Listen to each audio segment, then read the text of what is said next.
بسم اللہ الرحمن الرحیم۔ شروع خدا کا نام لے کر جو بڑا مہربان نہایت رحم والا ہے۔ یہ لوگ کس چیز کی نسبت پوچھتے ہیں؟ کیا بڑی خبر کی نسبت جس میں یہ اختلاف کر رہے ہیں؟ دیکھو یہ عنقریب جان لیں گے، پھر دیکھو یہ عنقریب جان لیں گے۔ کیا ہم نے زمین کو بچھونا نہیں بنایا اور پہاڑوں کو اس کی میخیں نہیں ٹھہرایا؟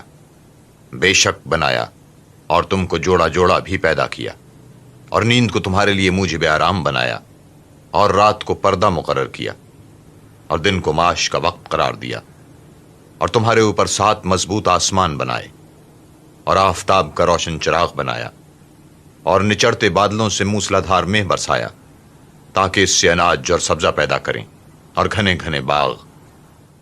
بے شک فیصلے کا دن مقرر ہے، جس دن سور پھونکا جائے گا تو تم لوگ غٹ کے غٹ آ موجود ہوگے، اور آسمان کھولا جائے گا تو اس میں دروازے ہو جائیں گے، اور پہاڑ چلائے جائیں گے تو وہ ریت ہو کر رہ جائیں گے۔ بے شک دوزخ گھات میں ہے، یعنی سرکشوں کا وہی ٹھکانہ ہے، اس میں وہ مدتوں پڑے رہیں گے۔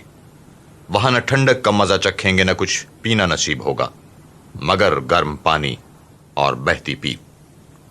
یہ بدلہ ہے پورا پورا۔ یہ لوگ حساب آخرت کی امید ہی نہیں رکھتے تھے، اور ہماری آیتوں کو جھوٹ سمجھ کر جھٹلاتے رہتے تھے۔ اور ہم نے ہر چیز کو لکھ کر ضبط کر رکھا ہے، سو اب مزہ چکھو، ہم تم پر عذاب ہی بڑھاتے جائیں گے۔ بے شک پرہیزگاروں کے لیے کامیابی ہے، یعنی باغ اور انگور، اور ہم عمر نوجوان عورتیں، اور شراب کے چھلکتے ہوئے گلاس۔ وہاں نہ بےہودہ بات سنیں گے، نہ جھوٹ خرافات۔ یہ تمہارے پروردگار کی طرف سے صلہ ہے، انعام متعین۔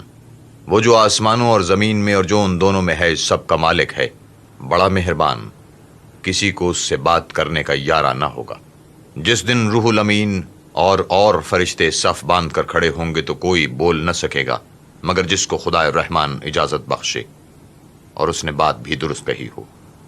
یہ دن برحق ہے، بس جو شخص چاہے اپنے پروردگار کے پاس ٹھکانہ بنا لے۔